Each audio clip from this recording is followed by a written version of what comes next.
Well, good morning, everybody that actually happens to be up this time of morning. It is a great day to be alive. The sun's outside.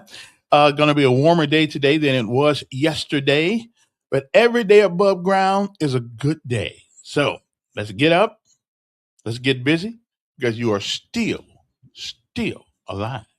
As a matter of fact, as you rise and shine this morning, it is 40 degrees outside, heat wave. Okay, let everybody know that.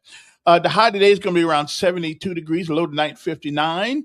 It is going to be a pleasant, I think, rest of the week. On today, again, high at 72 degrees, cloudy skies, high around, wind southwest at 10 miles per hour. On tomorrow, on tonight, excuse me, 24% chance of precipitation. So I think you might want to leave the raincoat and the umbrella in the trunk, but you probably won't need it. On tomorrow, now that's where we might get a little bit of rain. Okay, cloudy in the morning, then thunderstorms developing late in the day, high around 73. Winds will be southwest, excuse me, at about 10 to 15 miles per hour. Chance of rain on tomorrow. Hold on one second. Let me get this cough out. Chance of rain tomorrow is going to be about 70%. So you might want to keep that umbrella near you, close by hand. And again, right now as you rise and shine this morning, it's 40 degrees in Montgomery. Uh Pleasant day most of the day. Tomorrow though, that's when Mr. Rain Man is coming back to town. But that's okay. We got to have the rain. The flowers got to grow. We got to get water. You got to water the grass, save some money. Don't have to pay Alabama Power. Well, I'm thinking Alabama Power probably it's like a syndicate. It gets a piece of money off everything everybody does. I tell you, I don't. I'm gonna leave Alabama Power alone today, though. Got other things to talk about. Thing last night and all that good stuff. Anyway, it's time to rise and shine. Time to get up. Let's go to work. Hi, my name. Okay, not yet. That's tomorrow. We change the world in history right here where we're from. It's no beginning to you and me, cause we're not done. In our city, in our city, in our city, we're not done.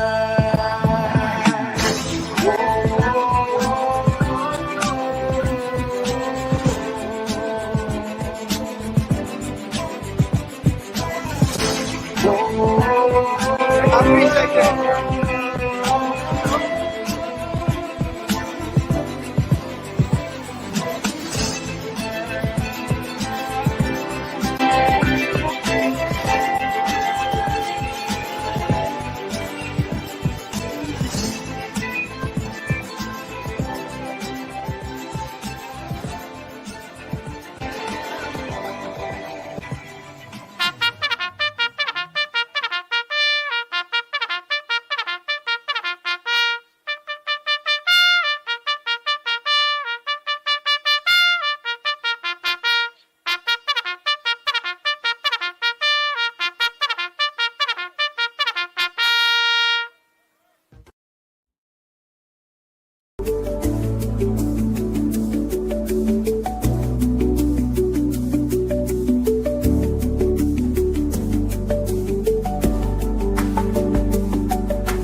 And now, the most important part of the show, of course, it is our daily bread, a word from on high, something that'll change your perspective or give you a new one. Hey, there are some rough days that we all have to deal with. There are some good times, some bad times, sometimes we don't know what time it is. But I believe if we give it to the master, it can be handled. Trust me. So don't worry so much about it, okay? Enjoy life. We'll be back right after this. Our daily bread, a word from on high. Hopefully, this will help your day get started.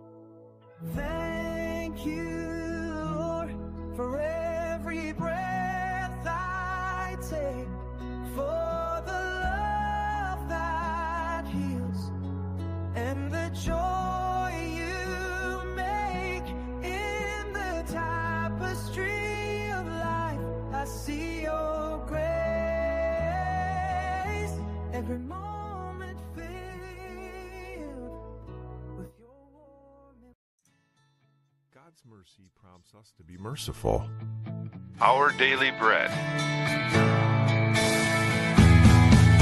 Today's encouragement from the Our Daily Bread devotional was written by Kirsten Holmberg. Kirsten writes, "When my children were squabbling and came to me to tattle on one another, I took each child aside separately to hear their account of the problem. Since both were guilty, at the end of our chat, I asked them each what they felt would be an appropriate, fair consequence for their siblings' actions. Both suggested swift punishment for the other. To their surprise, I instead gave them each the consequence they had intended for their sibling. Suddenly, each child lamented how unfair the sentence seemed now that it was visited upon them, despite having deemed it appropriate when it was intended for the other. My kids had shown the kind of judgment without mercy that God warns against in James 2:13. James reminds us that instead of showing favoritism to the wealthy, or even to oneself, God desires that we love others as we love ourselves. Instead of using others for selfish gain or disregarding anyone whose position doesn't benefit us, James instructs us to act as people who know how much we've been given and forgiven, and to extend that mercy to others. God has given generously of His mercy. In all our dealings with others, let's remember the mercy He's shown us and extend it to others." Today's Our Daily Bread devotional scripture reading is from James chapter 2, verses 1 through 13. My brothers and sisters, believers in our glorious Lord Jesus Christ must not show favoritism. Suppose a man comes into your meeting wearing a gold ring and fine clothes, and a poor man in filthy old clothes also comes in. If you show special attention to the man wearing fine clothes and say, "Here's a good seat for you," but say to the poor man, "You stand there," or "Sit on the floor by my feet," have you not discriminated among yourselves and become judges with evil thoughts? Listen, my dear brothers and sisters, has not God chosen those who are poor in the eyes of the world to be rich in faith and to inherit the kingdom He promised those who love Him? But you have dishonored the poor. Is it not the rich who are exploiting you? Are they not the ones who are dragging you into court? Are they not the ones who are blaspheming the noble name of Him to whom you belong? If you really keep the royal law found in Scripture, love your neighbor as yourself, you are doing right. But if you show favoritism, you sin and are convicted by the law as lawbreakers. For whoever keeps the whole law and yet stumbles at just one point is guilty of breaking all of it. For He who said, "You shall not commit adultery," also said, "You shall not murder." If you do not commit adultery, but do commit murder, you have become a lawbreaker. Speak and act as those who are going to be judged by the law that gives freedom, because judgment without mercy will be shown to anyone who has not been merciful. Mercy triumphs over judgment. That's today's scripture reading from James chapter 2, verses 1 through 13. And now let's pray together. Dear Heavenly Father, we're so grateful for the mercy that You show to us every day, Lord. Help us to show mercy to others as a measure of our gratitude to You. In Jesus' name we pray. Amen.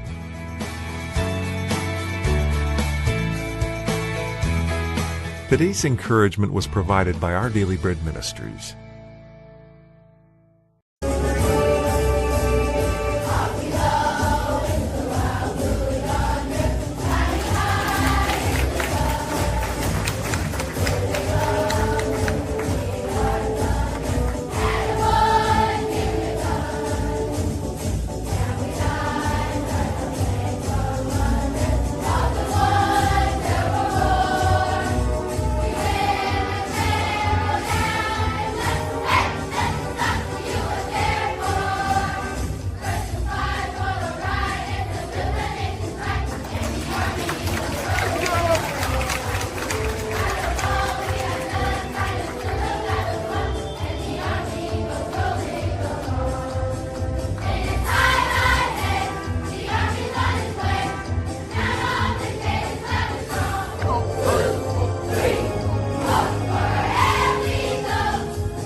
right, ladies and gentlemen, this is by none other than our own young kid at McMillan National Academy. My granddaughter's in there too. Just saying.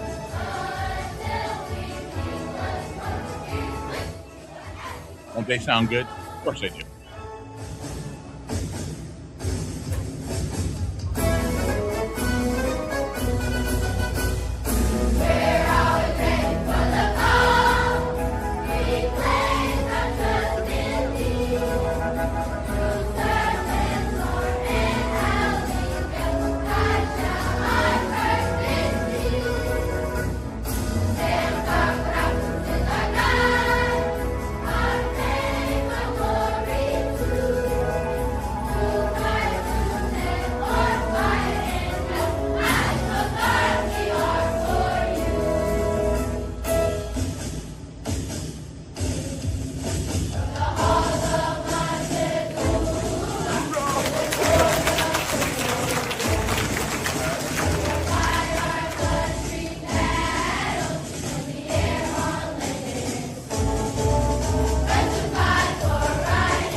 Oh yeah, that is that's the kids right here in Montgomery, Alabama. As a matter of fact, if you happen to be outside the state, they are. We got a school here called McMillan. It's a school that I never would have qualified for, just to tell you the truth. McMillan Academy, whatever it is. Anyway, it is a great school and a bunch of great kids out there. My granddaughter's singing salute to the armed services there. I appreciate that. She didn't even know I was there, so she wasn't really singing it to me. She was just singing it, because that's what they do out there. If you want to ever give us a call in this show and you think that you have something important that everybody should hear, just pick up the phone 521-2963. Whatever, because I listen. I'm a guy who don't really think like the average Joe. Now, some of my thinking, I will agree with you guys that it's kind of a little bit, a little difficult to understand. But if you plow down into the recesses of my mind, you'll figure out most of the time I'm right. Okay, you'll figure it out most of the time I'm right. Now I knew this morning, and I got a lot of things. I got a lot of things to talk about. Okay, but I knew this morning that State of the Union was going to come up, and that somebody was going to be critical of the president, and like we all are. I mean, listen, we all are. But here's, the nice thing about being the good Lord blessing you to live a little while is that all those things that we go to church for, all those things we say we believe in, at some point you have to show it. Okay, you just can't say it your whole life and never really believe it. Okay, now let me give you a story, and then I'll get on to something else. There were three men, just three, in a boat in a pond trying to get to the other side. And as they were rolling along, here comes Jesus walking on the water. Now, normally, a reasonable person would say, well, thank God for Jesus. And he can walk on water. But no. These three people in the boat rowing said, how come he can't get in the boat like we do? What they refused to acknowledge at that particular time was the miracle that they were seeing. They were too hopped up on pride to give Jesus Christ a little give him a high five for walking on that water. So I guess the message, here's the message. Okay. No matter who's in the White House, who's in the outhouse, or even who's in your house, somebody is going to complain. Now, me personally, last night, you know what? I'll give the president's speech at about a 70 out of 100. I mean, he rabbles on sometimes, but is the substance of what he said true? And therein lies the problem that most of you folks who don't like Trump, is the substance of what he said true? Yeah, he has a way of putting things. Kind of make you say, okay, But well, you tell that story. But because Donald, there are people who need to hear that story weekly. Okay, when I go to church on Sunday, I hear the same stories I've been hearing for years. However, sometimes they hit me a different way. Okay, so yeah, we when you go to church. Wait a minute, when's the last time you've been to church? When you go to church every Sunday, you hear the same stories, but you may be in a different place this Sunday to receive what the preacher was putting out. Okay, like this Sunday. See, I remember the lesson this Sunday. Okay, but the bottom line is that I use that because it's simple. Rather than appreciate the miracle that they're seeing walking across the pond, they focus on why can't he walk like we do? Because he's not like us. Okay, so I understand. Okay, if it's a pond, you walk around the edges. If you're Jesus Christ, you don't have to walk around the edges. Okay, you can walk on top of it, and that was the whole method. You see, you missed it too. See, after all these times I told the story, you missed it too. Okay, Jesus Christ don't have to walk around the edges. Okay, that's the whole point. The point was they watched the miracle, and no matter who was doing it, they complaining. Trump's the same way. People whine and whine and whine and whine. I didn't realize that young National Guardsman got shot in the head, and Lord knows he's still here. I mean, wow. I think he should got more than a Purple Heart. I mean, they give you a Purple Heart now in the Army if you cut yourself messing with papers. I know one guy, but good for him. Blessing on him that he is still here, and the young lady we lost. And again, I'm almost with Trump. We need to just close the gate. We don't need to bring these people. We don't need to bring people whose belief system is inconsistent with our own. It don't work. It ain't work. I mean, it just not working for us. Okay. And what I saw the other day in New York City, it looked like I was in Tehran someplace. And again, my thing is that I've got nothing against what people believe. But if you believe something that is inconsistent with the place we live, we probably don't need you here. I mean, if you want to come to America, have a little village thing there, like the Koreans do. They stick to themselves, not a problem. Italianos, they stick to it, that's fine. But at the end of the day, what is the underpinning of their survival in this country is that they are in this country. Because I got this thing is that if where you came from is such a lovely place that you have to come here, fly the flag and blah, blah, blah, blah, blah, listen, we got planes and trains and buses, and you can hitchhike. You can go on back. Because here's the thing. People are not coming to America to be Americans again, to be Americans. They're coming to America to get what we have. And then, like them Samoans, them Somalians up there, them folks are ripping us blind. Absolutely blind. I mean, it's an amazing thing what some of these people are doing. But I'll take you to some of the Senate committee, select committees on some of the things that's going on up there, and that they're asking people questions about. I mean, it's an amazing thing. Woo! Listen.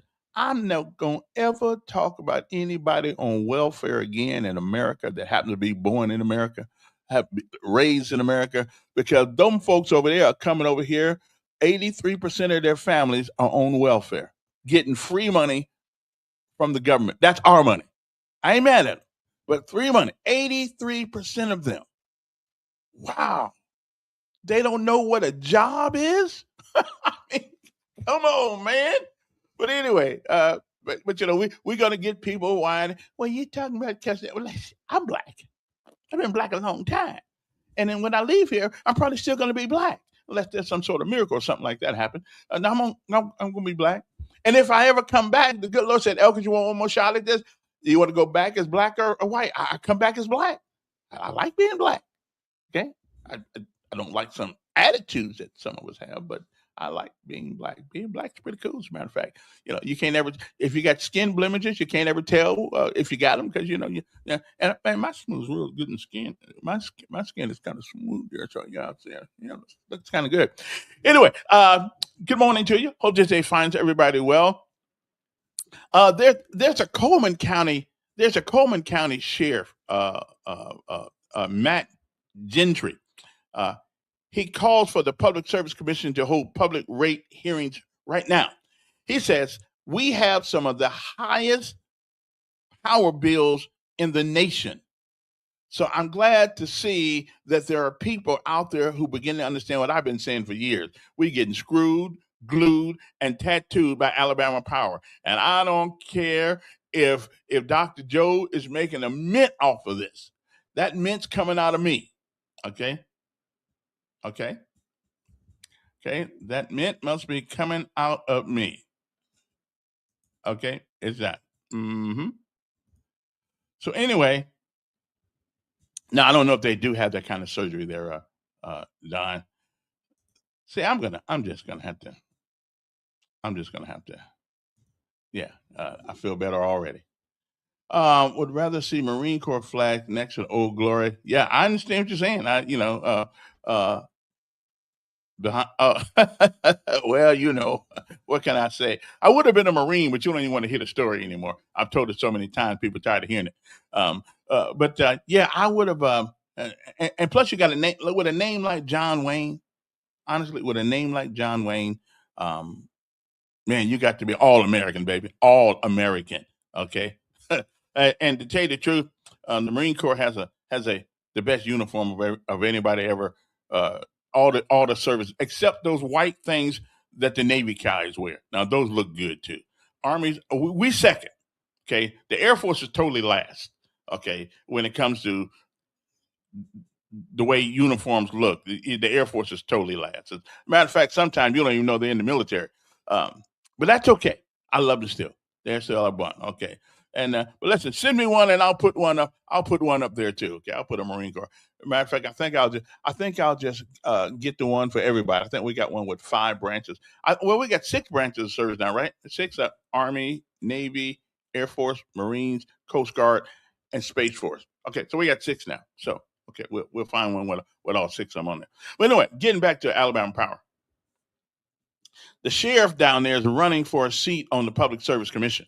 And if we still got it, because they've been trying to make it an appointed position rather than an elected one, and which means they're going to take it even further from the citizens who pay all the bills.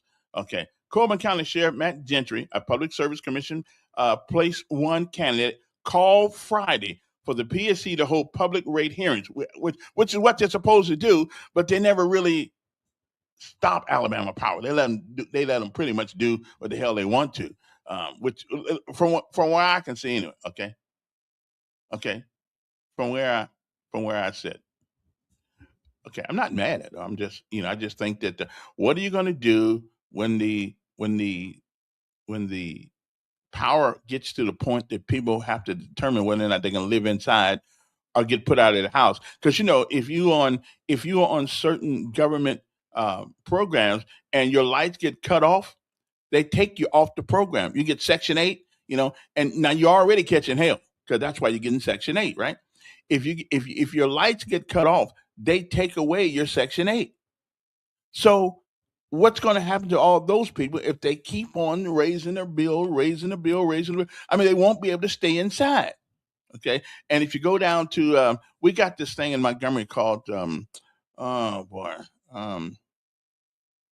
Yeah, well, I'm against Governor Tubby wanting to appoint his PSC members. No, no, no, no, no, no, no. We need to vote for them, not appoint them, because when you appoint people, you owe somebody something. Okay, and the only people the Public Service Commission should owe their allegiance to is the Alabama population, the people who live in Alabama, the people from Alabama, the people who pay the bills here in Alabama, and we don't need, all right, to them to be owned by the governor, a senator, or anybody else, because we already catching enough hell as it is. So now we don't want that. Now, if you want to take my support away from Tub, that's a good way to do it. Okay, not that he cares, but I'm just saying, that's a good way to do it, because I can't support that. I just can't support that. We need to be close to the people who are screwing us, because at least we want to know who it is. Okay. Let's see. My son took his AFPT, whatever they call that thing now in the Army. His other day, woke me up at 6 o'clock in the morning and told me, "What you want, Don?" So you're blocking my comments? Well, only because you pissed me off a couple minutes ago. Well, who cares? You know. Exactly. Who cares? Okay, I got you. I feel it. Okay, I'm just trying to be nice here, but you won't let me. So let's keep moving on to other things. Moving on. Did I ever tell you the time I jumped out of the airplane, got my face dragged on the ground? I didn't tell you that, did I? No, that's okay. There's some things that are too hard to go back into. Let me see here now. So let me see, what was I talking about? He took my mind off things. Yeah, okay. Now here's a story out of Hoover, which gives me hope. Now, but if you want to talk about the State of the Union, that's fine. I was okay with it. I mean, all State of the Unions, like state of the state, state of the city, they all are sound about the same. It's not a time for me to get up there and say all the bad things I've done, all the mistakes I've made. It's about moving a country forward, giving us the right attitude to do it. Okay, right attitude to do it. Trump is just not but there's one good thing about Trump that I like. He's a regular guy. He'll step on it. He'll say stupid things. He'll say yes when he meant to say no when he meant to say yes. He's a regular guy. And for years and years and years, I've often said, why can't we just get a regular guy in the White House? Well, we got one now. Got a little money, but we got one now. Who don't have to kowtow to the political correctness of what you think is politically correct. I could care less what you think is politically correct. Okay? Care less. So I'm telling you, there's some advantage to having him there at this time in this place. And if what people tell me, and if what we believe that God is responsible for everybody being where they are, then God's responsible for him being in the White House. And it must be the right guy at the right time. We don't have to agree with him on everything, because some of us have a question God. Okay, he's in charge of everything. We question him. At least I have. So not for very long, though. I'm just saying, for a couple seconds, only for a couple of seconds. But after that, okay. So moving right along to other things. Yeah, we don't want no appointed PSC. We catching hell now with the PSC, with our gas and light bills going up. We catching hell now. Okay, so we don't need the PSC accountable to the governor of the state of Alabama. We need them accountable to us. So the next time, if we got any lights to see how to get out of the house and get to the door to go vote, next time we need to, get rid of them. Okay, and I got to tell you something. I'm worried about this meta thing they're coming up with in Montgomery. I know that it's going to cost us money. I know that somehow it is going to directly or indirectly affect our bill. Okay, I'm thinking, you know what? We need to go back to the drawing board on this and tell them if they cannot provide. Okay, if they cannot provide their own electricity. Tell them to go to Wetumpka. Tell them to go to Wetumpka. Good morning. Good morning, Sir Nelkins. Good morning, sir. Can I offer you another point of view on appointing members to the PSC? This ought to be good. Yes, go ahead. Yeah. So right now, they are elected. And in a statewide election in Alabama, do we have any Democrats serving in statewide offices? Any? Don't we have judgeships? Well, I guess not. No, I guess not. No, statewide. Yeah. I guess not. But there's a reason for that too. But I'm just asking, though. I'm talking about representation. I just want to give you a different point of view. Okay. So let me ask you, do you really believe that one's political philosophy has something to do with the light bill? Well, no, not political philosophy, but when you're electing people, if you're not getting a representation of a certain political demographic, then if you got all Republicans in there, because it's, the way that it's elected, what I'm saying is if you have appointments and you say the minority leader in the Senate, the majority leader in the Senate each get an appointment, the minority leader in the House, the majority leader in the House get an appointment, that's 4, and the governor gets an appointment. Now you have more balance, because if you had a minority leader in the House and the minority leader in the Senate, you're going to have 2 appointments that you think is going to have more balance. And then the governor gets an appointment, and now that's 5 people. You have more representation as opposed to electing everybody in the same party. Well, if I thought that political persuasion would encourage you to represent me one way as opposed to another, I would imagine that perspective may have some merit. I'm thinking that they pay the same light bill I pay. Well, it's not that. It's that you can be more sensitive to people that because you believe that, again, right now, you may say you have everybody on the PSC may be Republicans. I'm just saying. But if you had the minority leaders in the House and the Senate with an appointment, now you at least have a balance of power. That's all I'm saying. And I'm not saying the governor appoints all 5. The governor gets an appointment. The minority leaders in the House and the Senate gets an appointment, and the majority leaders in the House and the Senate. In that way, you may have somebody that's more in tune to poor folks. Do you think that the public at large are not equipped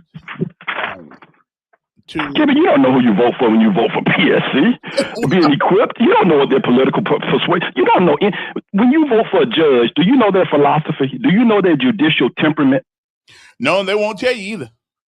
So what's the same with the PSC? You don't have any inkling of what those people philosophies or temperament is. But I do know that if you appoint people, then you owe people.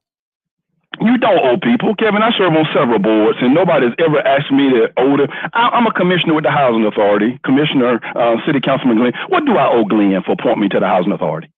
Well, that's a small one. I'm talking about the big No. You just said when you appoint people was a general statement that you owe them. Yeah, but you're doing it for free.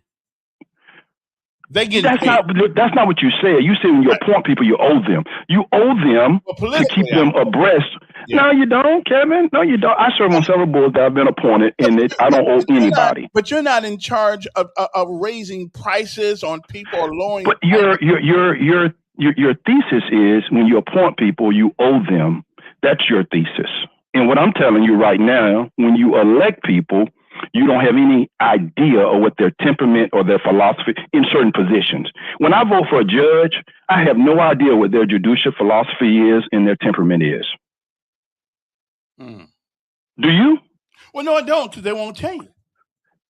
But you're voting. Right, and they say they can't tell you because the case might come up before them, which is it's the same thing with the Public Service Commission. I think if we said the minority leaders and majority leaders in the House and the Senate and the governor appointed, you'll have a more equity in that body than what we're getting now. That's just my point of view. All right. I mean, again, that's why ain't nobody asked. You don't, but is that reasonable, Severs? Is that a reasonable? That's reasonable. I mean, I didn't think about that for a second, but that's reasonable. My only concern is that who is their allegiance to? If you appoint them, their allegiance, at least theoretically, their allegiance is to those people that appointed them, and not to us who pay them. Well, my problem. Yeah. But right now, though, again, if the minority leader in the House and the Senate chose to, you think they would have at least the temperament of that representative. So if Representative Daniels, who's the minority leader in the House, and Senator, I can see his name now, Singleton. I know you're talking about, yeah. Yeah, Singleton. Bobby Singleton.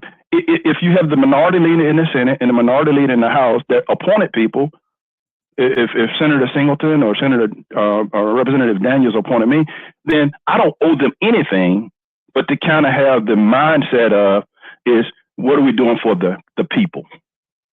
And that really sounds really good, because I that's where I think I would think, but it always happens when you get up there. The pressure that these people put on you. Okay, do you want to come out of the bathroom and nobody says your stuff stinks? Yeah, that's what I want. But do you think it's not that way when you elect them? And now they send you a trip on different places in the world. You and your wife get 2 tickets to Jamaica on an all expenses paid. Well, I guess you got a point there, because they can do the same. So right now, I think the people would get more equity if we had appointments. That's just me. Thanks for taking the call, sir. All right. Appreciate it. And again, everybody has their own perspective. I mean, and I guess both sides. It's a pretty good argument. But I do want the accountability to go to. I want them accountable to the citizens rather than the appointer. I know, but of course, we don't even get the people we vote for sometimes to be accountable to us, do we? No, we don't. Anybody seen Hatcher? I done called him 14 times on the phone. He don't return the calls either. Anyway, good morning to you. Hope that they find you well. And I was getting ready to say a few minutes ago, I just think that we need to, these people need to be accountable to 100% to the public that put them there. Now, they may not, and again, we do elect our public officials, and most of the time, once they say I do, for 4 years, I know I ain't got to put up with them folks. They act like they ignore the hell out of it. They do. So what is the solution to that problem? What is the solution to getting people that are accountable to us? Because you see what happens. You see what happens when you go down to the city council meeting. They put you last on the agenda. In Prattville, they put you first on the agenda. So during the city council meeting, guess what? You get to speak first, get to go home, and then watch the rest of it on TV. Okay? But in Montgomery, they wait to the last part of it, and then they don't. And then when everybody's gone, you sitting there talking to the microphone until and two city councilmen who look like they ain't paying you no attention. Okay? And maybe they've had a long day. Okay? Maybe they've had a long day and they're just tired. Well, if you give us the opportunity to go first, to speak our piece first, as opposed to speaking our piece last, maybe your day would be a little shorter. Okay? Oh, here's one.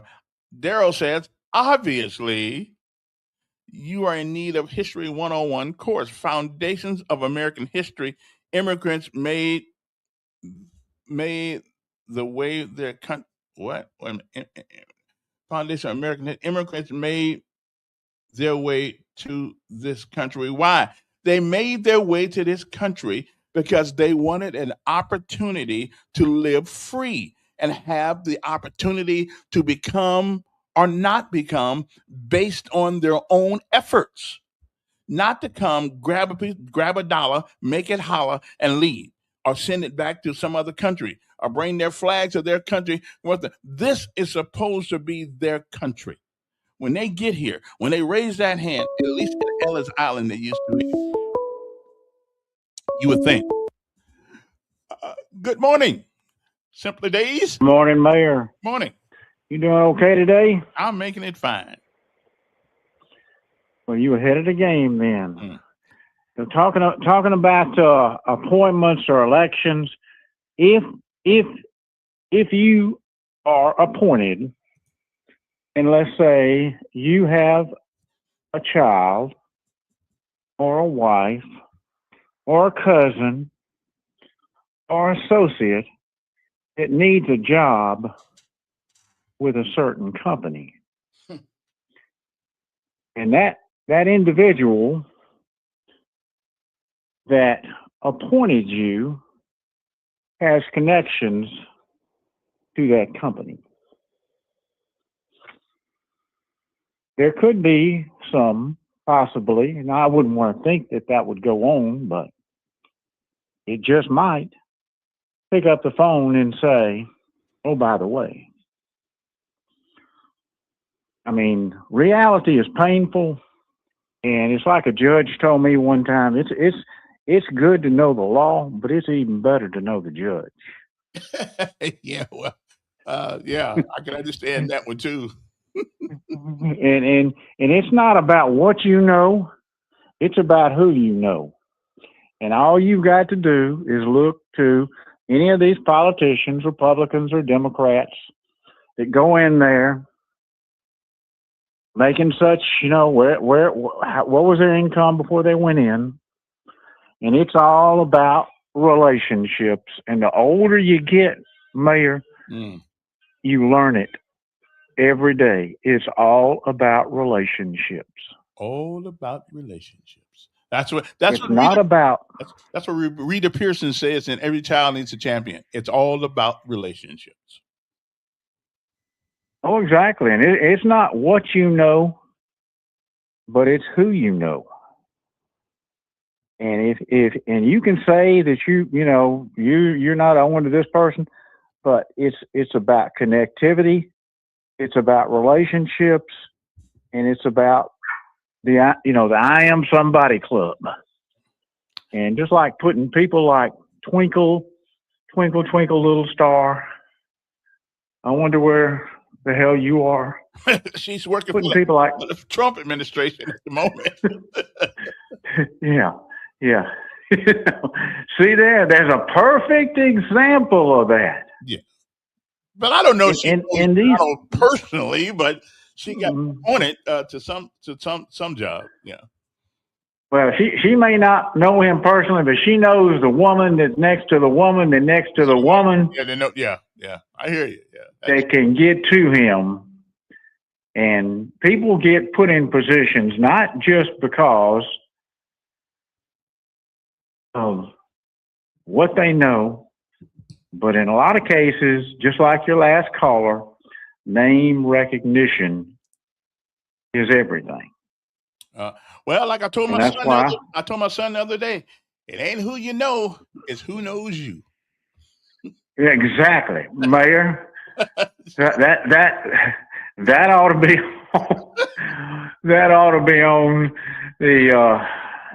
on the Washington Monument. Yep. That ought to be etched in stone. Yep. Because all of that other stuff sounds good, but reality is it's about who you know. And that's why, Joe Blow walking down the street, but you got to be connected. You got to be, just like the decisions that were made about Montgomery were made at the Montgomery Country Club, the Capital City Club, and you had to be, you had to be in the I Am Somebody Club to be invited in. So you're talking about the meeting before the meeting. You are exactly on point. You are razor sharp this morning, man. All right, I got you. The meeting before the meeting is where all the decisions are made. Exactly, because when he gets out there in front of the city council and then the public's looking at it, or the state, all those decisions have already been made. That's just a cheap 3-act play that they're allowing you to see. Well, it's kind of like the city, and it's kind of like the city council meeting. Although city council meetings are the whatever they call those meetings before the meeting, they do allow you to watch them. So that's one good thing about it. But by the time the regular public is down at 5 o'clock, I mean, most of the decisions that were going to be made are already made. That's true. Yeah, and I mean, it's like, and I know you don't want to hear it, but it's just like the water park and any of these other big, the public gets very little input into that. And that's why I said, they need whether it's a police review, they need a review of all city business, especially that cost over, $1 million or whatever. They need to have some other eyes looking at it, but politicians don't want that. Final point, Mayor. There's a population of almost 500,000 people in this country, and they don't depend on the Public Service Commission where they live, and they don't need them because they are self-sufficient. They can sustain themselves without getting on their knees, like the governor of California took his knee pads with him, went to go see Trump. They don't need to get on their they don't need to get on their knees because it just depends on what position he was in when he was on the knee pads. Well, position is everything when it comes to politics. Yeah, it is. You have a good day, Mayor. Okay, that's good. It's all right to get on your knees, but it depends on the position that you're going to be in when you're on your knees. Will tell the story. The number 521-2963 is a number here. If you got something, in your mind. Gary says, Dr. Joe says, whatever happened to the police review board? Well, the city council don't want it. Now, I personally want it, but I want it for a separate reason, not to manage the police department, not to dish out discipline to the police department, but as a communicative arm of the police department to tell us what we may not understand at the press conferences, okay? And to be able to access people so they can ask questions for us. Because you can't answer everybody's question all the time. I don't want, I do believe there needs to be a liaison of sort to the people. Not a management tool of the police department. We don't know jack about the police department except when we pick up the phone and call 911. We hope that somebody's going to answer it, and we hope that sometime that morning before everybody dies in the house that the police get there. Okay, so. I can live with that. Greg, I can live with that. We can use a Democratic Review Board. I can live with that. Okay, but again, I don't want a review board to try to tell the police how to do their job because I don't know how to do their job. Okay, I was a National Guard once though. I know how to use a billy club. And that's about it. What happened? Okay, let me see now. There's somebody else had something up here too. Good morning. Who cares about their long day? And I'm with you. I'm with you, Tony. I'm with you. But they don't. And again, somebody asked me, why do Prattville allow the citizens to go first? Okay, you know why? Well, you know why the people go last at the. I have no clue to take the people who pay the bills and make them go last. I don't. That doesn't make sense to me. You should give them all the respect. You should give the citizens more respect than the citizens give you. Okay, as a servant of the people. Okay, I don't think we don't need to beg the council to speak, and then they tell you got to. I do believe there needs to be time limits. Okay, so no more than 5 minutes. Okay. So when you come there to talk, you need to make sure you have your stuff written down and put it on things so you can go on down through it. But to make me go last, now think of what's bigger insult than that? You know, there's a bigger insult to that. It's a listen, that's worse. To make me go last and I'm paying the bill is worse than letting people walk down the streets, have their ugly little mutt hike their leg up and drop their load on our grass. Okay. And if I ever get one shot at the city council, and if I ever win, my first thing is going to be pooper scooper. You can't walk your ugly dog down the road without a pooper. Yeah. Hike your leg. I mean, think about it. They hike their leg up and crap in your yard and keep walking. If I had a taser, I'd tase them. Yes. Good morning. Mm-hmm. I heard enough lies last night. I can't stand this one this morning. Okay. You know why the people go last? When Todd was in office, when they came up to approach the council and speak to the council, right, you knew it was a clown show. And once he had it changed to at the end of the meeting, maybe all the ones that were going to clown will be gone by then. And it never did change back to what you wanted to do now. You can have a wait a minute. You can have a time limit. If you don't have a time limit, then you escort them out. It was a time limit then. Okay. But didn't make a difference. But I have enough video to prove how many times he was escorted out of the meeting when Todd was mayor by police. Don't go there. Don't play stupid. But wait a minute. Stupid people in the city of Montgomery who pay taxes have the same right to complain. Did I not? Did I say I agree or disagree with it? Okay, so I mean, hey, I'm explaining to you what happened, and you know what happened. Wait a minute. I've been here since '91 when Emory Farmer was mayor, and we've been last since I've been here for 35 years. We didn't even have video when Emory Farmer was in office. Well, I don't care about video. When they went to media and when they were visualized the meeting. Yes. That's when this occurred, and that's when they cut it out. We've always been last. We've never been first like in Prattville since I've been here for 35 years. We've always been last. And it stays that way because of certain situations. But what situation? You give a man 3 minutes. You give a man 3 minutes. Say, hey, thank you, Mr. Elkins, for coming up. But you never did go to any of the meetings to know what went on in the meetings. I've been to some of them. Well, no, you didn't really go to the meeting and stay long enough to know what happened in the meeting. Okay then. Long enough to stay. You could probably got the flash by like something that the news people do. Come in, take a picture, and leave. But you didn't stay long enough to get the whole gist of the whole meeting. Okay. But anyway, because all those meetings pretty much the same. How did your guy turn out last night? Listen, I found nothing that I didn't expect. He said your light bill ain't high. He paid my light bill in my house. He said your light bill ain't high. Everything is great, wonderful. Well, that's because he lives in a big house. He has put y'all up on this pedestal for sale. Yeah. Well, Alabama Power, the Southern Company is doing that. He said you grind by half a cow and eat all the steaks you want. He said you can do that. Yeah. Well, I guess you can if you give up something.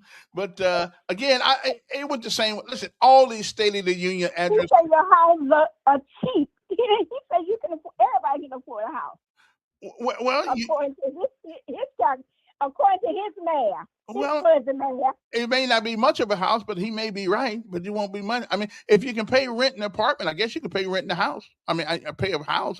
If you credit, but listen, most people credit bad because they let it go bad. And they say you don't need SNAP food program. Some of us don't. They stood up and applauded that he had cut off what he needed to cut and then some. Okay. Do you really believe, like in the paper yesterday, they are begging the city of Montgomery, the state of Alabama, to feed people's kids during the summertime when they're not in school? Who in the hell fed our kids? Okay, before SNAP, before we fed our own kids. Why is it that all of a sudden now, and then all you're going to do is make people dependent upon the government once more for another program? Okay. Now, hold on. Let me stop you there. Yeah. Now, when you stop sending all our taxpayer money across the water and taking care of building back countries that they bombed and caused the war over there, and then you tell us about just feeding children? Wait a minute. Oh, we It's love something wrong with wait, your mentality. wait a minute. When We you can use that send word children like it's something special.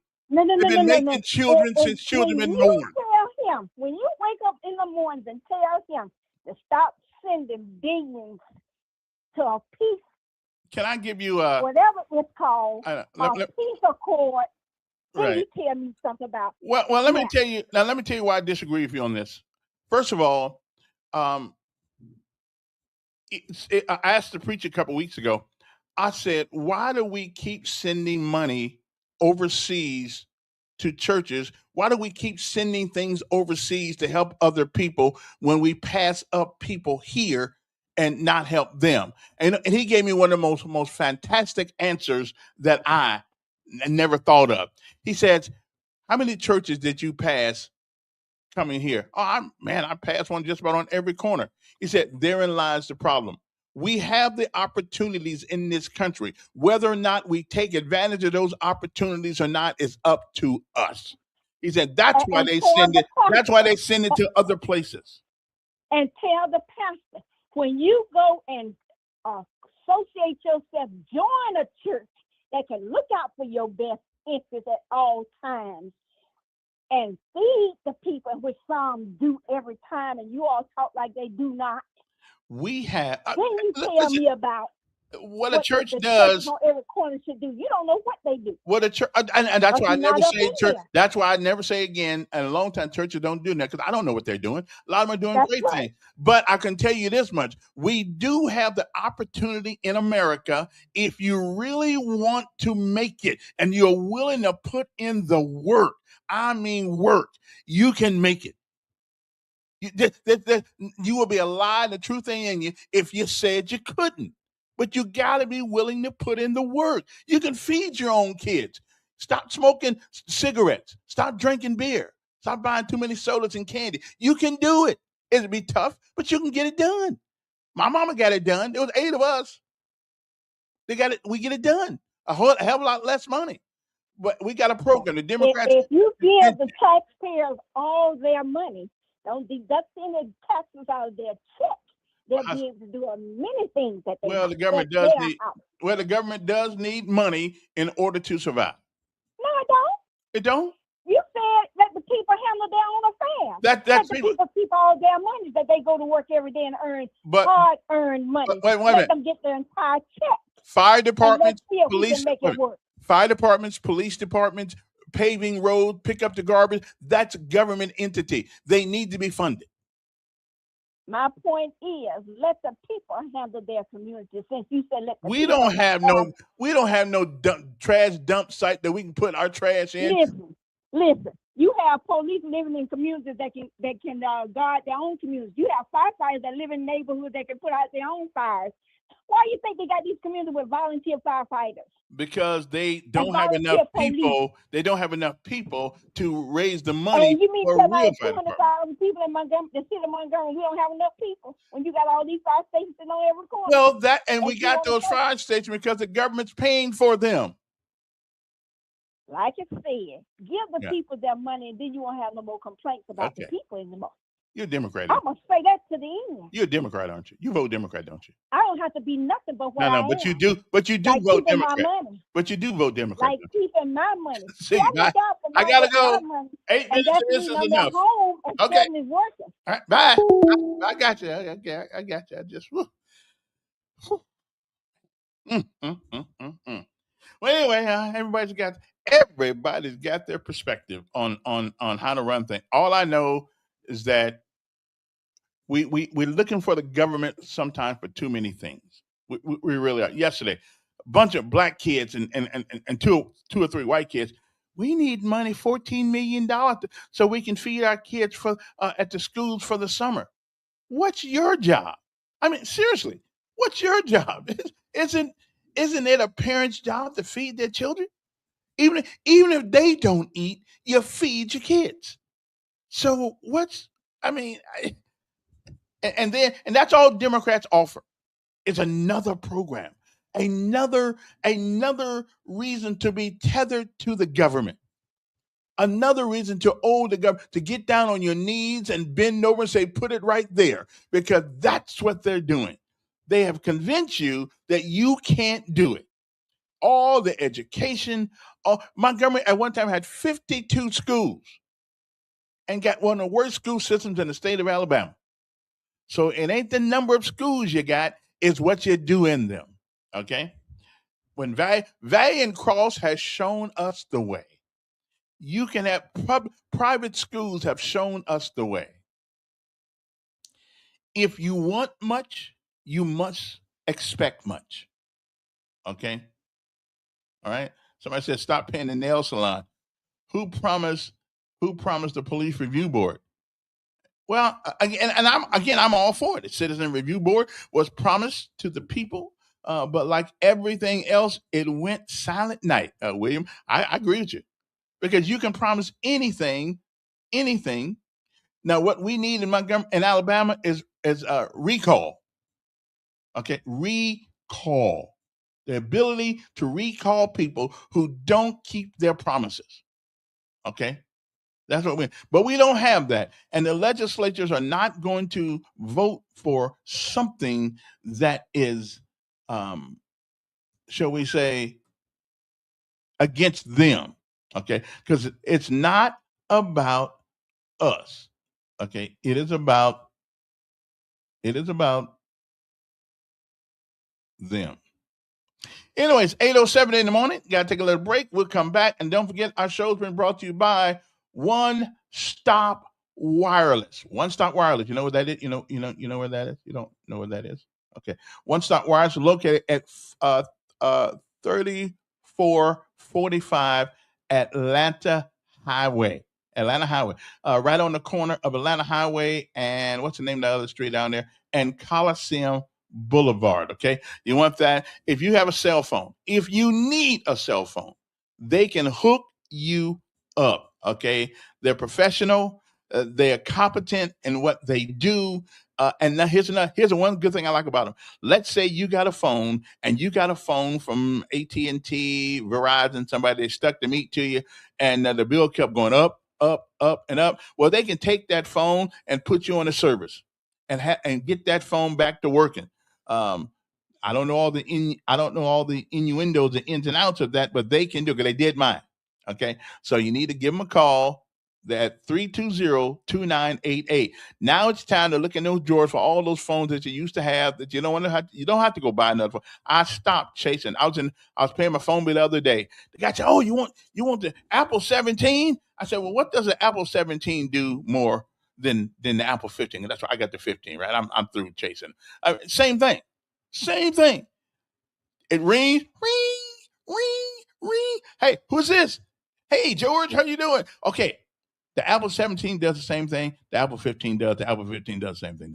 Okay. So why? Use some of the phones that you have, they stuck with you. Verizon is good for doing that to you. Okay. And going in there telling that come on down here. We'll give you a what they call a tablet for free. So me, like a dummy, I'm watching TV, right? Well, let me go down and get that thing. They kept me in there for 5 hours. See, they wore me out. And I said, "Well, where's the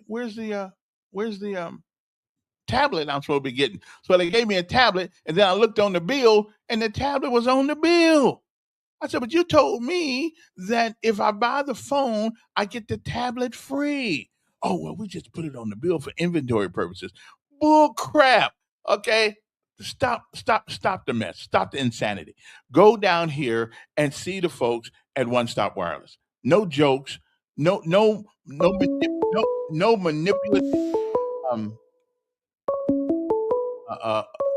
Hold on for a second there. Hold on, Duke, for 1 second. They don't manipulate you into buying something and then screw you over after you sign the contract. When you get ready to sign the contract, go talk to them. Okay, the good folks down there. Okay, One Stop Wireless, right on the corner of Atlanta Highway and Coliseum Boulevard, right next there in a store. There's a gas station, that Shell gas station right there. They all tethered, they're connected to one another. I'm telling you, you'll be glad to. And also, you can get wireless internet. Pick it up with you, put it in the car, and your kids $45 a month, and you can carry this thing in the car with you just like a cell phone, and you get the internet wazoo. You'll get it, and you can put the kids to sleep at night. You can be outside having a picnic, and you can let them be playing their games and stuff like that with this little box that you carry around with you. I'm saying portable internet. Okay, they got some of that too. And what's that number again? 334-320-2988. Where they're located, 3445 Atlanta Highway, right on the corner of Atlanta Highway and Coliseum Boulevard. All right, let me see what Duke wants. Duke. Mr. Elkins. Yes. How are you? I'm doing fine. How are you? I'm fine. Mm-hmm. Did you watch your boy last night on the tube last night? Or? Oh yeah. As a matter of fact, I wanted to go up and hug him. Really? Okay. Yeah. Did you enjoy that? So what did you take from that, sir? I believe just about everything the guy said. What did he say that make you feel better about, everything's still expensive in the store right now? So, he didn't do it. Did he say something to make you feel better? Yeah. Did he talk about how bad Biden left things for them, and he's been the president for a whole year. Yeah. He hadn't got it fixed yet. So that's It took 4 years. the woman. It took us 4 years to get here. You think the man's going to be in office 12 months and all of a sudden it's all going to be all right? You still got Democrats. You still got Democratic House members, still Democratic Senate members who won't pass legislation that he asked them to pass. So how's he supposed to change it? Now, Kevin, you know good and well, Trump been doing executive orders ever since he's been in the White House, haven't he?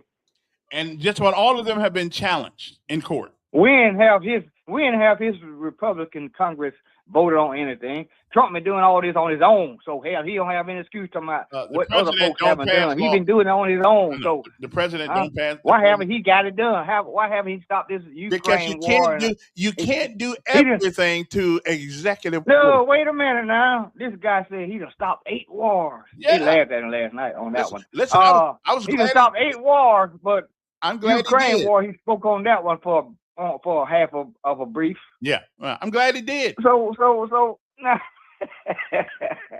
then here's my thing, Kevin, too. He went all around the world finding people that illegals have done stuff to, right? Okay. Huh? You heard that last night. He bringing out every woman he could find that an illegal had did something to somebody in their family. Mm-hmm. But he had 14 survivors of this Epstein people's right in front of him on the front row. Why he didn't bring up these women or introduce these women? So we got these women in the house tonight that been abused by somebody. Okay. So let's talk about that. Why didn't he acknowledge these women? Did any of them say he did anything to? That's not my question. Epstein was another country. I didn't say anything about him. See, okay. You run into Trump. I ain't saying nothing about what Trump did. I don't know what this man did. But here's my point. Here's my point right here. I don't care what happened in Epstein's island. They shouldn't have been over there. They shouldn't have went. Okay. But what I'm saying now, but we know that these women been taken advantage of, right? Just like these other folks he trotted out there that people did stuff to them, right? Right. Okay. Why didn't he acknowledge these women and praise them for bravery and coming out and telling on these men and stuff like that? Why he didn't acknowledge these women? Wait a minute. The president only had so much time for State of the Union because we got women in Montgomery, Alabama that's been misused too. So he can't get them all, bro. He just can't get them all.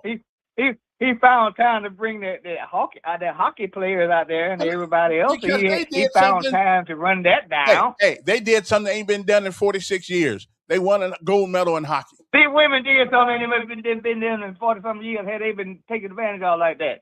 Well, listen, I've been taken advantage of. Kevin, you trying to defend this thing? No, I listen. Again, did you hear my thing about the Jesus Christ walking on the water and everybody complaining that they know?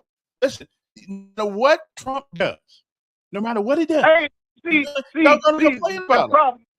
Like Stephen Reed. See, Marie, no matter what Stevie does in The the problem. city, See, so see, people talk Kevin, about see, him. So I mean, they talk about you me. see, I see don't the care. problem. See the problem you guys have got about this thing. See, if it's been all Bill Clinton and Hillary, you know, they drug into the White House to interview them for whatever reason. I don't know why. I hear But if it's been the Clintons only name in this thing, you think Mhm. they would hesitate on bringing them in way before now? And again, the Clintons did some stuff too. Look like I never heard of people committing suicide, shooting themselves in the back of the head. But that's a whole different story. You know, Clintons got you hang around the Clintons, boy, you had a good chance of committing suicide. So Well, you know, yeah, it ain't no better, it ain't no worse than somebody, a man getting his ear shot off, you know, and I hell, hear I ain't you. seen no sign of it. Yeah, Yeah, that's what everybody said. load nothing, Wait a minute. They got the best laying on the ground, doctors. nothing like that. Wait a minute. They got Huh? the best doctors in the world in Washington, D.C. Cosmetic doctors. So just because you don't see it, that shows the good. Excuse me. That shows that they know their You job. running, you running out of lies and excuses for 'em. Move.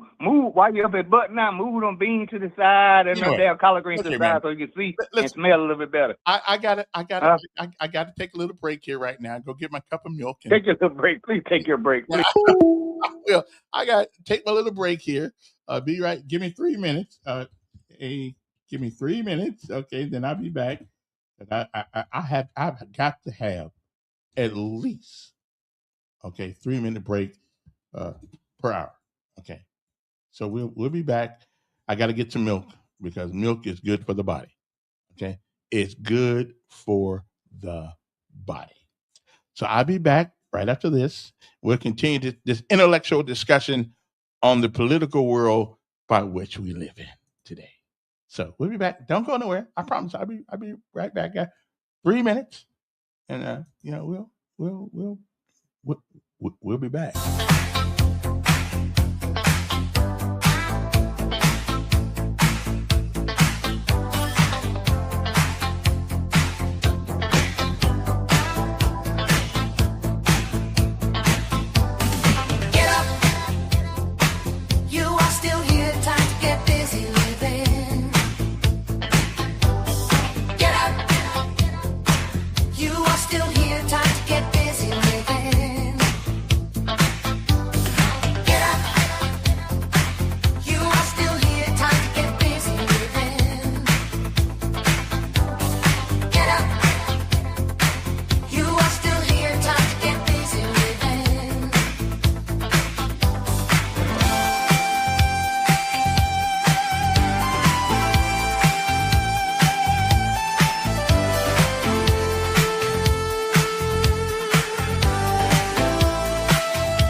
I just want y'all to know that me and AI wrote this song. Okay. Get up. You're still living. Let's get busy. Okay. We wrote that up. Yeah, we wrote that. Not a lot of words in it. Just a couple of facts. We wrote that song. Yeah. I'm beginning to like this AI thing. You know what I mean? I'm beginning to like. And besides that, I went back there to get me some milk, but the milk thing didn't work too good. I went back there to get me some milk, but the milk didn't work too good. So, good morning. Hope everybody's doing well. What were we talking about anyway? I can't even think what we were talking about. I guess it doesn't really make much difference at the moment what we were talking about then. Let me see now. Okay. About that gift the mayor with Trump. Again, the comparison is that no matter who you are, somebody's going to complain about what you do.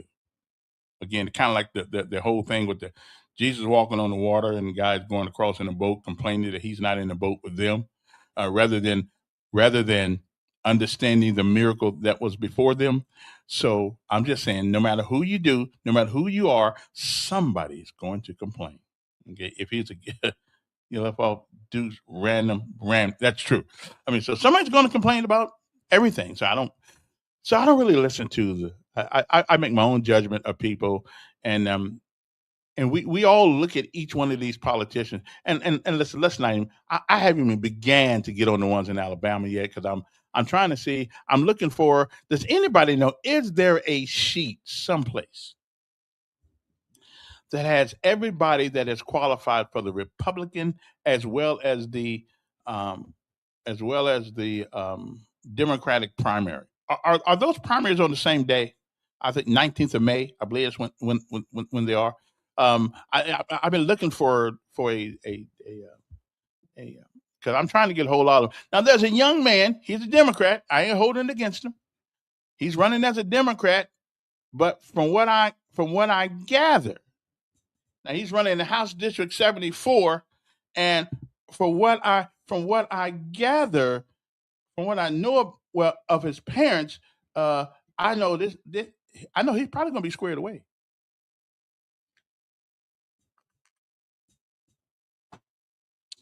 I got to get used to sugar-free drinks. I went to the VA yesterday. The doctor told me if I wanted to hang around a little longer, I better give up all that sugar in them drinks. I got to find the best drink I have found that sugar-free or zero sugar is Sprite. Okay, Coca-Cola it loses something in the translation. Okay. Well, I went to the thing yesterday. I saw somebody on there that's been gone for 4 years. I saw Hubbard. So I guess it depends on which website you go to if you get them. But if somebody can if somebody can email me one, I'll appreciate it. It's a LOJIC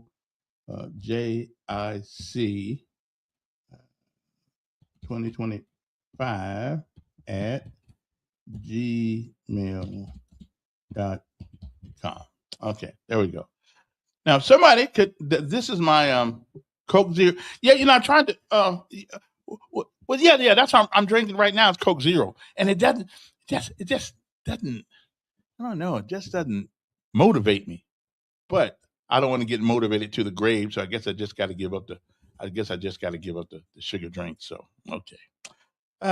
Anyway, if you have a list of LOJIC 2025 at gmail.com, send that to me, please. And anything, and if you have a link, if you have an article you want us to visit on the show one day, send it to that same email address, logic20 LOJIC, because I couldn't find LOGIC, LOJIC 2025 at gmail.com. Give up the porky chips. Yeah, you might be right about that. Yeah. Pork chop. Oh, pork chop. Yeah, I'm about tired of pork chops now, to tell you the truth. I haven't had a pork chop in a while. Yeah, I don't think I'm gonna be eating one. I'm about tired of pork chops. Yeah. Mm-hmm. Moving right along to other things. Now, I did get some good news yet. Where is Tuberville? I want to hear him form a complete and legible sentence that makes any kind of sense. Okay. Well, anybody seen Jamel Brown? Okay, because he won't. Now he's probably twice that he was coming on and he never showed up.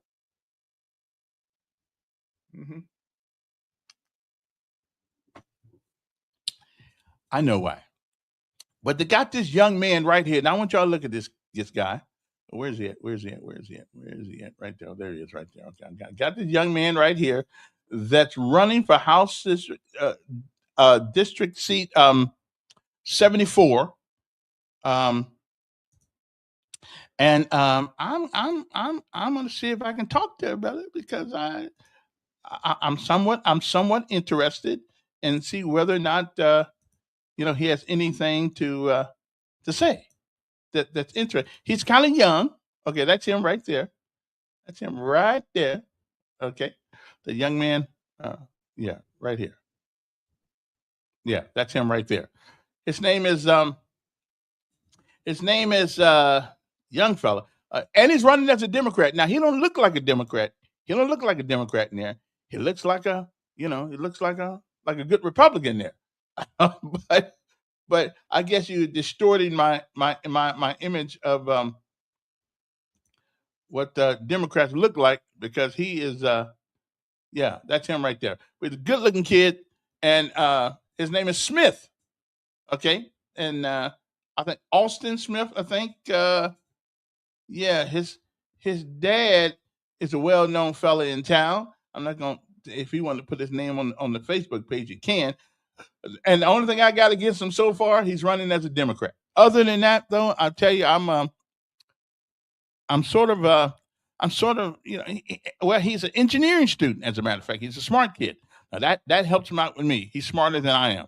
So, because if I vote for you, you have to be smarter than me. And that's a difficult task, I know, to have to live up to.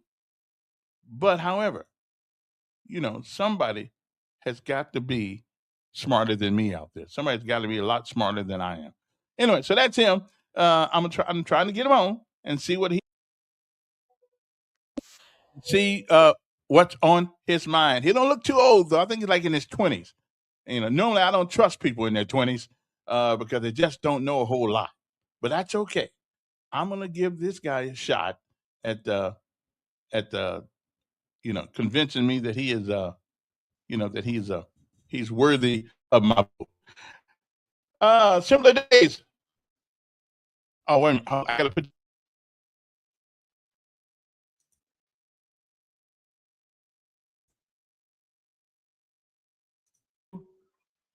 The State of the Union or to any other event and recognize them, because the Justice Department, they knew what had happened, but for whatever reason, they decided to sit on it. And whether Trump used it as a political poker chip when he was running and said, I'm going to open them, well, the other two had the opportunity. The other two could have invited them to any of the State of the Union and say, we may not want to open Pandora's box because we don't know who's in there, but we just want to acknowledge what happened because we're not going to be a bystander. But they didn't do that. And when Duke talks about the Clintons, the man had Bill Clinton's picture hanging on his wall in a dress. In a dress, and Trump didn't have Susan McDougal go to jail for him like the Clintons did. So you're comparing apples and oranges. I just think it's hypocritical that right now, because Trump's the one that opened Pandora's box, that the other two. And they had the investigation down in Miami where the FBI was involved in, and they slapped the guy on the wrist, and they all knew who the powerful political people were connected to that thing. And that's the reason they didn't want to open the cover on that rat hole, because they knew once they did, they couldn't get shut. But I mean, it's just, I think it's just hypocritical to say, well, Trump should have. No, the other two could have invited him anytime they wanted to and say, look, we know there's a terrible thing that went on down there, and we want to acknowledge it. And one day, some president's going to get upset and open the thing up.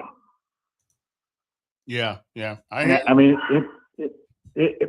whether it was a poker chip he used to say he was going to do it, and he really didn't. He was the first one that actually made the effort.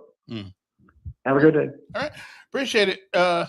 And I have no reason to doubt that, if that's what you say. I don't really know. I haven't paid much attention to the Epstein thing because we always, when things are going on, we really don't pay them a whole hell of a lot of attention. We just, yeah, Duke. I didn't nobody accuse Trump of nothing, man. Trump came out and said he's been exonerated by this thing. So ain't nobody pointing the finger at him. He the one to keep on talking about, it ain't want none of me. I've been exonerated and all that. Ain't nobody saying nothing about he was involved or anything but a big dog howling. It sound like the old big dog trying to howl a little bit, ain't it, Calvin? You stepped on his toe a little bit and get the wiggling around and might snap at you, Calvin. I mean, yeah, he might. Yeah. So, why you guys keep on saying that people trying to accuse Trumpet boy? I can. Last I heard, Pam Bondi said, "Damn it, the stock market is 50,000." Okay, I'm gonna leave it at that. Outstanding. Of course, I don't have any stocks. I'm gonna have to get some of that Alabama Power stock though, because I can get at least one share and see if I can and double my money on that one anyway. $100 a share. Wow, that's expensive, but that's okay. We're always going to need electricity, that's for sure, but we don't necessarily need Alabama Power. Anyway, moving right on to other things. We seem to be getting, at least in the South, we seem to be getting back to reality. And that reality is this: Hoover High School students vote to keep a trans-identifying male out of the beauty pageant that's been going on for 61 years at this school. For 61 years, young ladies, not men who have a mental disorder, from Hoover High School have participated in the Hoover High School Beauty Walk sponsored by the senior class representatives within the Student Government Association, SGA. This year, a boy who identifies as a girl attempted to participate but was denied entry. Outstanding. Sparking outrage by someone and hails of courage and common sense by others. On Saturday, 105 girls in the school's senior class participated in the event at this historic Alabama theater in Birmingham. They wore ball gowns that didn't have no balls in them. That's good. And they were escorted by young men in tuxedos as judges crowned Miss Senior Class 2026 and awarded a Miss Congeniality Prize. The event was emceed by Miss Alabama, Emma Terry, and James Spann. School administrators allowed the SGA to vote on whether or not the boy, not the guy with a set of bonbons between his legs, we knew he was not a woman. I'm glad that we're getting back to common sense. So the school administrators allowed the SGA to vote on whether or not a boy would compete, and like common sense would dictate, and in nearly unanimous vote, I want to know the guy who said, who I want to know the person who said, yeah, let him do it. The students decided to keep the event strictly for women and evidenced the use of the title Miss in the award by historic president, female-only participation. So we seem to be getting back to, reality, at least in the South. Now, everybody else is going to take a while to get back here with us, because even though I wasn't born in the South, I'm a product of the South. Daddy, Georgia, Mama, Mississippi. So I got that Southern, that Southern gene in me still. Anyway, I'm just saying, yeah. I got that list you gave me. It's so small on the phone, though. Is there any way I can get an email with that on it so I can, send me an email if you can. If not, I'll see if I can find it today somewhere. The Department of Justice was treated separate, independent from the executive branch under Biden. Biden didn't know what the Department of Justice was. Okay, let's just be real, Joe. Biden didn't know where it was. Okay, as a matter of fact, if Biden left the White House, somebody would have had to go find him so he can get his way back. Okay, and it's not his fault. You get old. Like, hopefully, I'm gonna get old and okay, I'm already old, but I'm getting older, and I would, hopefully remember my address. So I'm not dogging him when I say that. He just got old. That's all, And I got some. Oh, let me see if I can show y'all this one. 7 people in your guys' administration went to jail. Well, people are always going to jail. Listen, the people who work for the government, work for the president, they're just human beings like everybody else. They got faults, they got mistakes, they got hiccups along the way. Everybody else does. And often the people who show everybody else's weaknesses, they kind of got weaknesses too. Okay, let me see. What is my good friend here, Dr. Joe, say? You can make $1.65 a year dividend. Yeah, that's not worth my $100, but yeah, I can turn that $100 into buy a hard drive and work on something and make money off of it. Forget about it. I'll just keep my own money. Okay, he should have been denied. Of course, he should have been denied. Oh, okay. So the share for Alabama Power is 90. So it's $100. Okay, $100 a share. I may get me one share though. Yeah, I may buy me one share just so when they take the price up, I get little something back. I go, not much though. Have you told Z about a 401k? Yeah, but he ain't got there yet. Department of Justice treated separate and independent from. That's not true. Okay, Biden used the Department of Justice. I think every president there then used the Department of Justice to go after their enemies. Okay, and it ain't just a Biden thing; it's a Trump thing. Although I don't blame Trump because they kind of like screwed my man Trump. They kind of screwed him over. Okay, all right. Moving on to other things.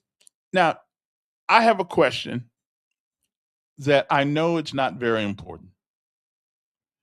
But it is a question that I have this morning because I've been wondering about this for a long time. Can somebody tell me what the difference is between chicken strips and chicken tenders? Okay? Because they look the same to me. So I be going into Zaxby's saying, give me some chicken tenders, but I mean chicken strips, or do I mean chicken strips and not chicken tenders? Because I don't know the difference. Don't they all come from a chicken? So is it how they're cut? It is. I don't really know the difference. Chicken strip, chicken tender, aren't they the same? So what's the difference? So why they got different names? I just know. Could somebody help me out there? You want to know? Well, you can wait. Here's the number. There's a number right there. 521-2963. Or you can write it in our thing here because I just don't know the difference between chicken strip and chicken tenders because I got to eat lunch today. Okay, and I want to know when I go in here what to ask for. Okay, so is somebody know the difference? I just really don't know.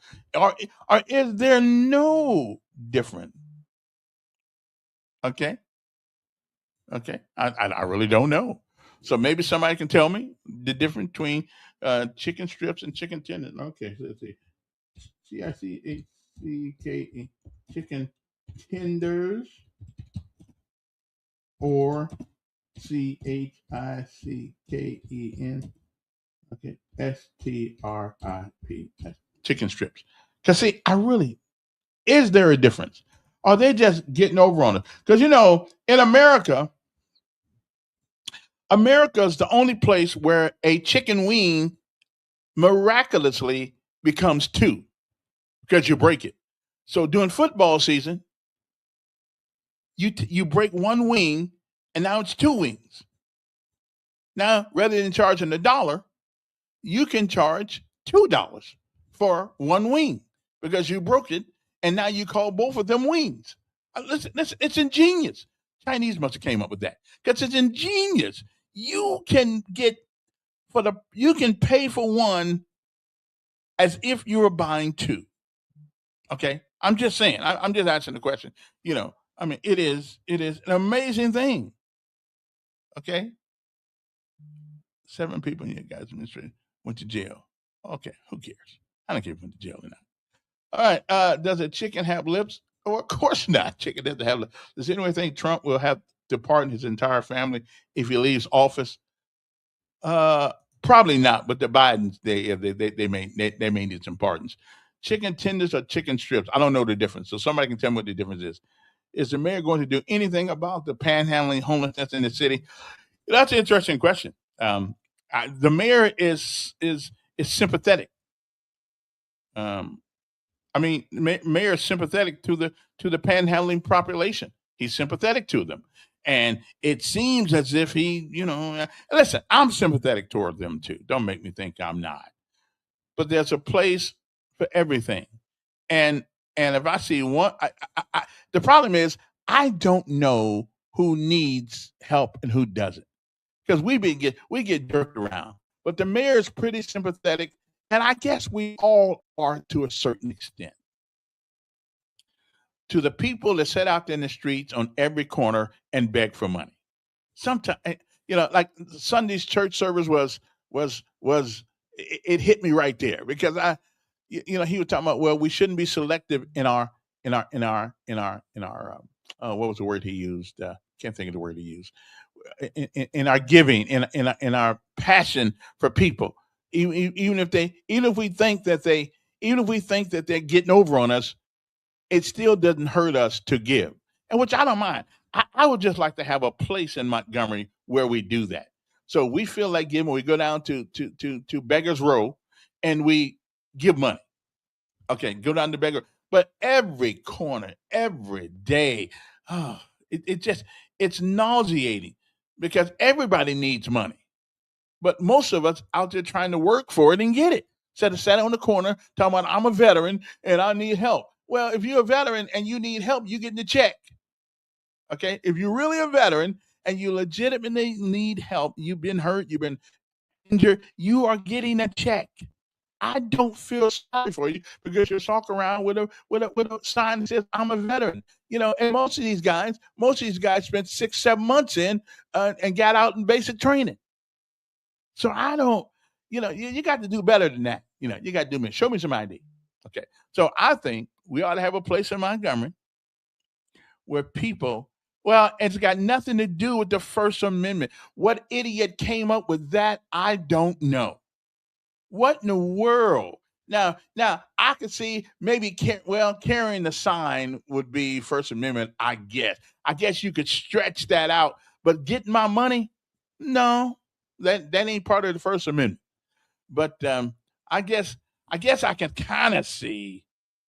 I can kind of see the sign, but your First Amendment is limited to my space and to your space. I don't need you coming in my face telling me how broke you are. Hell, I'm broke. Okay, you're free to ask for money, and you're free to give it. No, we're not. We are almost compelled. Honestly, Joe. Let's be serious here. Okay, we're almost. If what you believe in God Almighty and Jesus Christ, you're almost compelled, and they know this, to give money because we really don't know if they need it or not. So we would rather fail in our assessment by giving than not giving. So our conscience is compelled to give to people who ask. But let's not act like it's got something to do with the First Amendment, because it doesn't. Now, anybody out there disagrees with me? Or if somebody comes up to you and asks you on the street for money, won't you at least think about it for a second about giving something? Because that's the way. Here's a lawyer. Yes. You don't have to call me when you go too far and have to correct you. Don't go right ahead. You were bad. You were not a good boy, were you, when you were a kid? You had to have a lot. Did you get a lot of spankings? No, I mean, a couple here and there. I think you got a lot of spankings because you just been bad, and probably for Christmas you got coal in your stockings, didn't you? Well, I can't say that, but we didn't. We had coal. We put it in the furnace, brother. Believe me. Yeah, you put in you got in your stockings because you were bad. Look, anybody can ask for money. There's no problem. Firefighters do it. Civic organizations do it. The courts haven't made it. We know who they people do. People have made it distinguished. But we you can't stop people for asking for money. Now, you don't have to give it if you don't want to. Then don't give it. But you can't stop anybody from approaching you and asking a question. Supreme Court's already dealt with that. Nothing stops any person from walking up to anybody and merely putting a question to them. In some cases, in the case of panhandling, what you're saying is that they ain't even asking questions. They just got a sign that's standing there. You figure look or not look. But I think they're encroaching upon. I think they're encroaching upon my space and my freedom. And sometimes it looks like they could even be putting me in danger.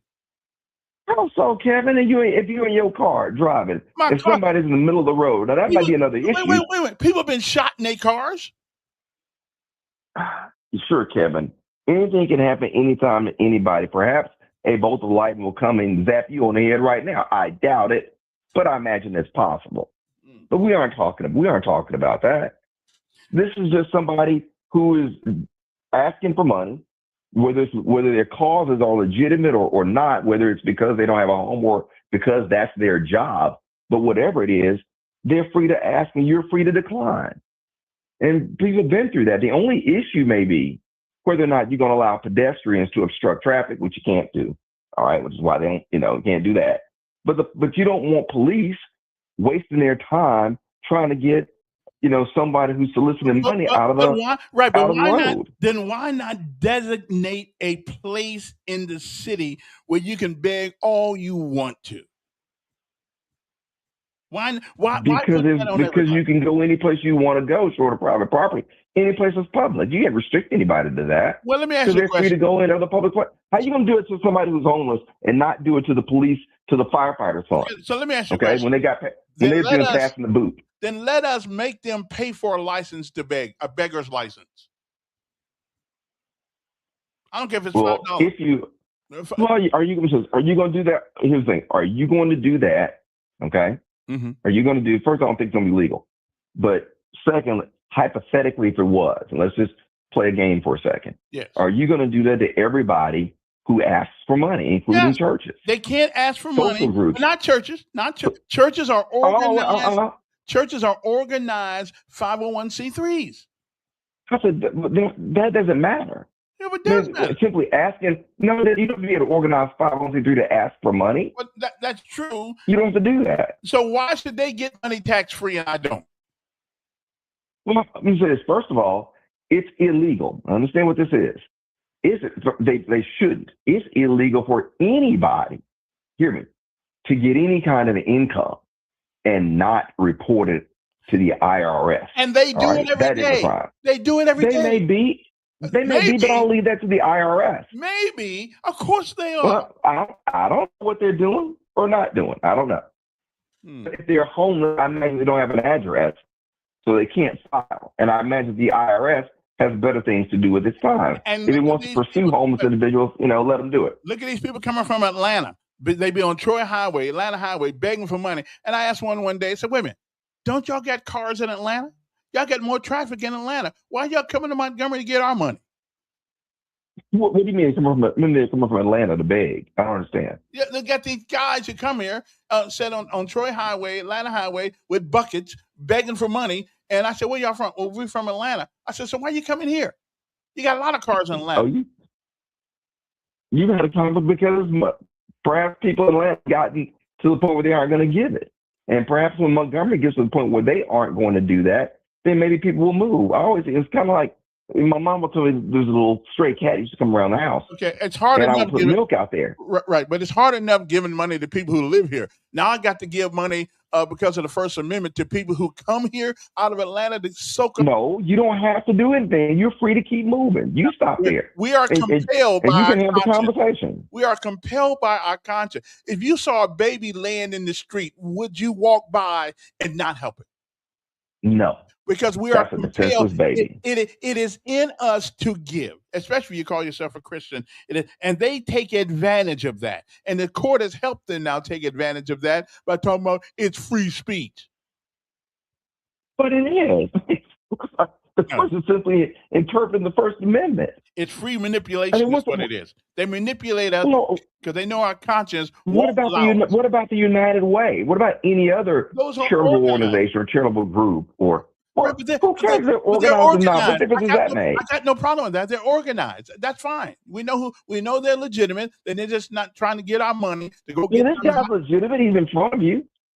He may be. You can see him. He may be going to get high. And what about the guy who gets in the Mercedes Benz when he gets them begging for the day? You've seen too many movies. No, I've seen it happen.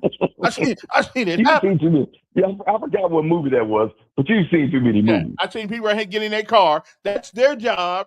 Their job is to beg, which is cool. Get a license. The least we ought to do is make them get a license to do it. Well, listen, I think you gotta, with limited resources, everybody has to decide what they're gonna spend their time, doing. That's why cops don't write tickets for jaywalking. Okay, there's something, and I've walked across the street outside of a crosswalk in front of many police officers yet to be stopped for jaywalking and issued a citation. Mm-hmm. Okay, yeah, you gotta do that. And that's just not high. But there are lots of things people don't want to see. And it makes people uncomfortable. Well, I don't mind doing that. I just think we ought to have one place where because you won't see these people out in Wind Lakes. Okay? You'll see them in the pool side of town, the moderate side of town. You don't ever see a bunch of panhandlers out there in Wind Lakes, do you? Or Sturbridge. That's not true. There's a guy at exit 11. I mean, depending on where you go, you can go anywhere in Montgomery.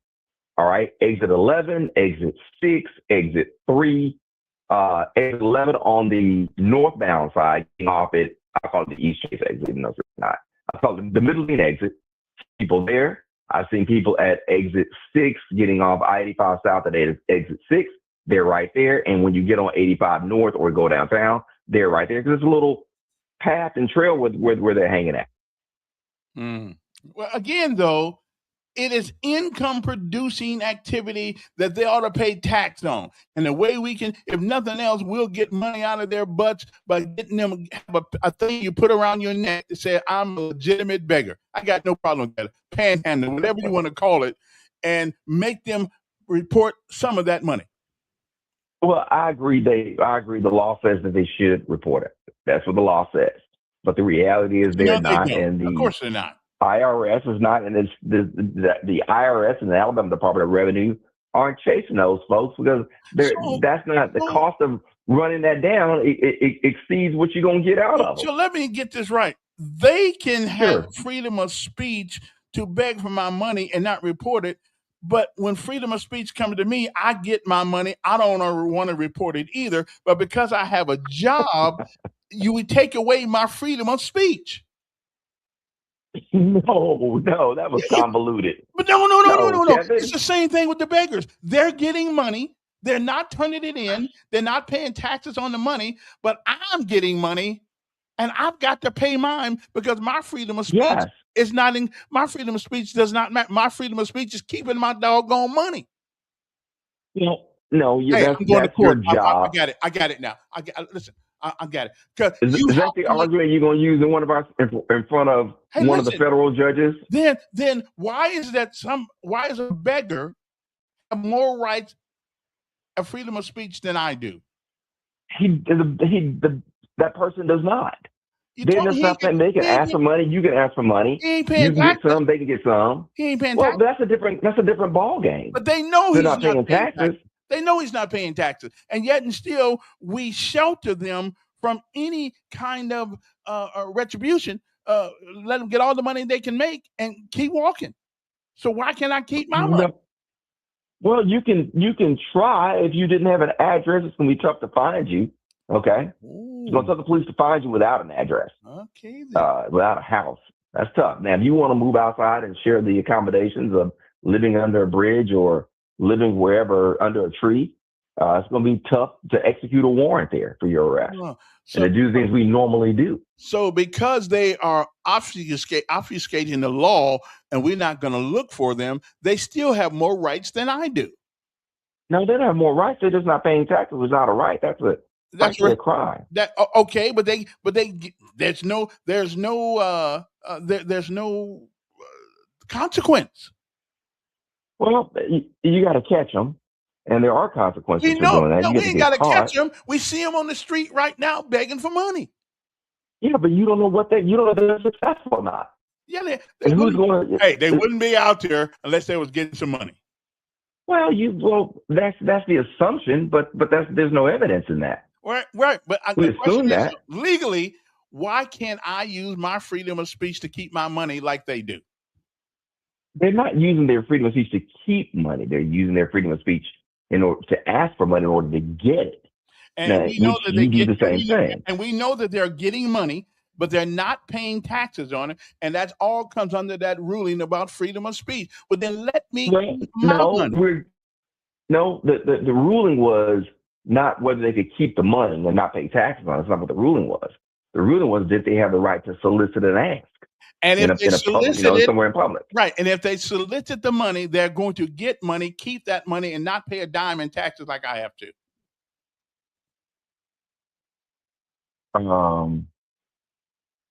No.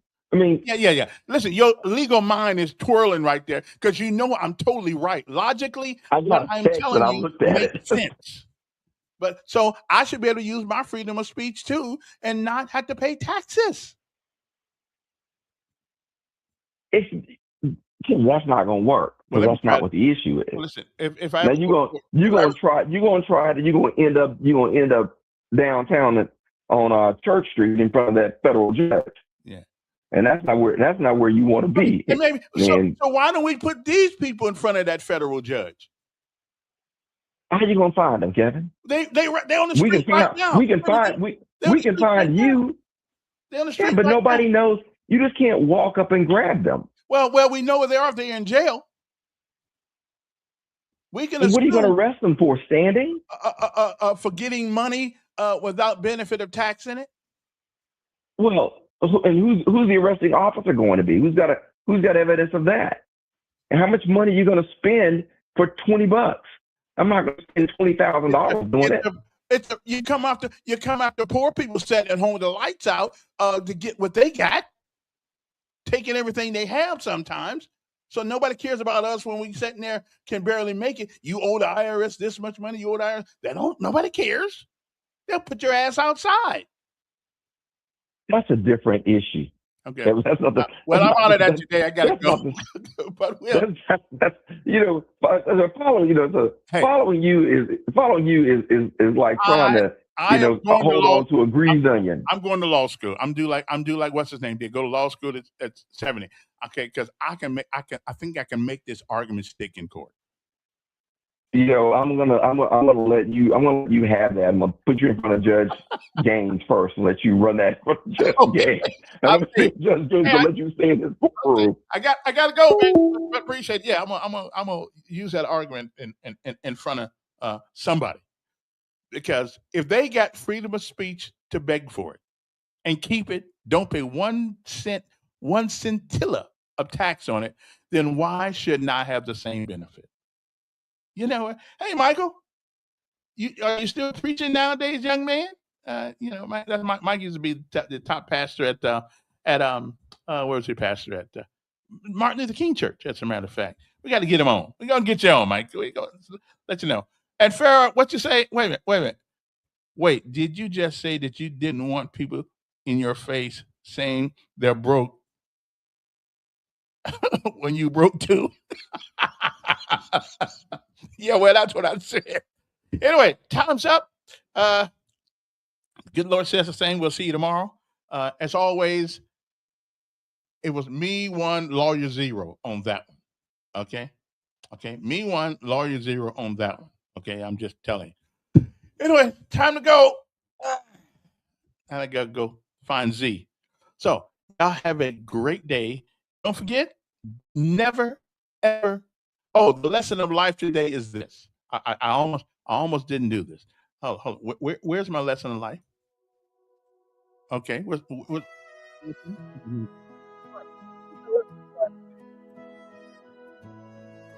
Think about this one. I want you to really think about this one today because it's special. I want you to think about this, okay? No, just think about this. This is serious stuff here. I believe in the end, it will not be what you said. It will be what you did not say that would have made a difference. That's heavy. I believe in the end, it will not be what you said. It will be what you did not say that would have made a difference. Sometimes it's good to say what needs to be said. Okay? Good morning to you. It is not the falling down that gives us the strength. It is getting up every time we do. So, my word to you is keep getting up. Falling's fine, but don't lay down. Keep getting up. And you'll notice something about every time you get up, you get a little stronger. Don't lay down there. Get up. Good morning to you. Have a great day.